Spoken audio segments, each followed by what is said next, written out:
Municipal ఎన్నికల్లో BRS vote వేస్తే మురుగు కాలువలో చెత్తబుట్టలో వేసినట్లేనని మంత్రి ఉత్తమ్ కుమార్ రెడ్డి ఎద్దేవా చేశారు. సూర్యాపేట జిల్లా కేంద్రంలో ఏర్పాటు చేసిన కార్నర్ మీటింగ్లో ఆయన మాట్లాడారు. గతంలో పేదలకు దొడ్డు బియ్యం పంపిణీ చేస్తే అడ్డదారి పట్టేదని, కాంగ్రెస్ ప్రభుత్వం ఇస్తున్న ఉచిత సన్న బియ్యంతో పేదల ఆకలి తీరుతోందని చెప్పారు. సన్న బియ్యం పథకం ముమ్మాటికి గేమ్ చేంజర్ అని ఉత్తమ్ స్పష్టం చేశారు. నేను చాలా ఏళ్ళు ప్రజాప్రతినిధిగా ఉన్నా. ఇప్పుడు వరుసగా 7 సార్లు ఎన్నికయ్యాను నేను. అంటే ఎందుకు ఆ బ్యాక్గ్రౌండ్ చెప్తున్నా అంటే, ఒక రూలింగ్ పార్టీకి గవర్నమెంట్కి ఒక లోకల్ బాడీ ఎలక్షన్స్ లో ఇంత పాజిటివ్ అట్మాస్ఫియర్ ఉండడం చాలా అరుదైన విషయం.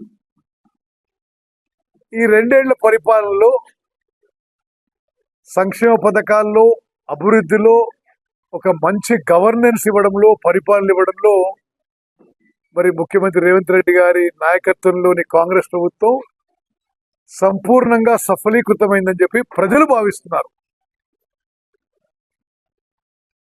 They are very happy with our government. అదేవిధంగా బీఆర్ఎస్, బీజేపీ ఇతర పార్టీలకి చెప్పుకోవడానికి పెద్ద ఏం లేదు.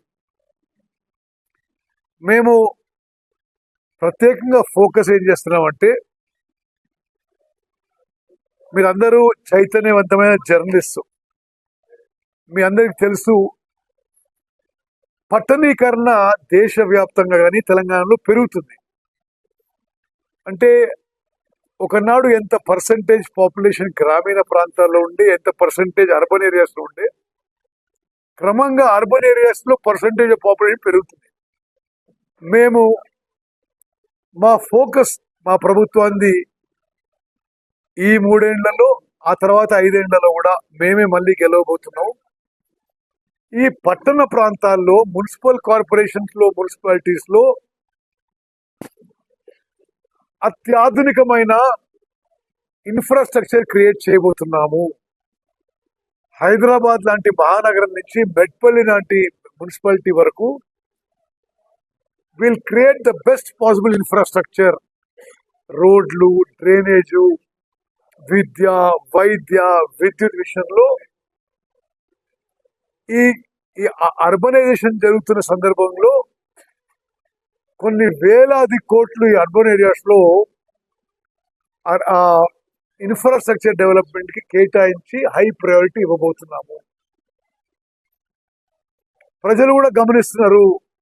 ఈ మధ్యనే అన్ని పట్టణ ప్రాంతాలకి పెద్ద ఎత్తున నిధులు ఇచ్చినాం.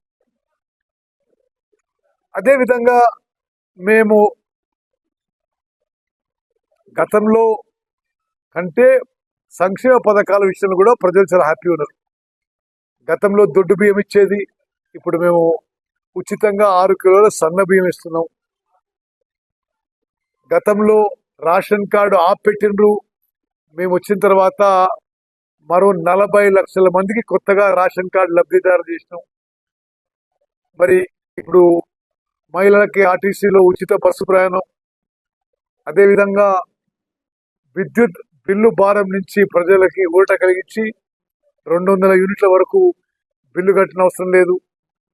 ఈ విధంగా అనేక వెల్ఫేర్ స్కీమ్స్, సంక్షేమ పథకాలతో పాటు అభివృద్ధి విషయంలో కూడా ఇరిగేషన్ ప్రాజెక్ట్స్ కానీ, రోడ్లు, మౌలిక సదుపాయాలు కూడా మా ప్రభుత్వం వేగవంతంగా ముందుకు పోతుంది.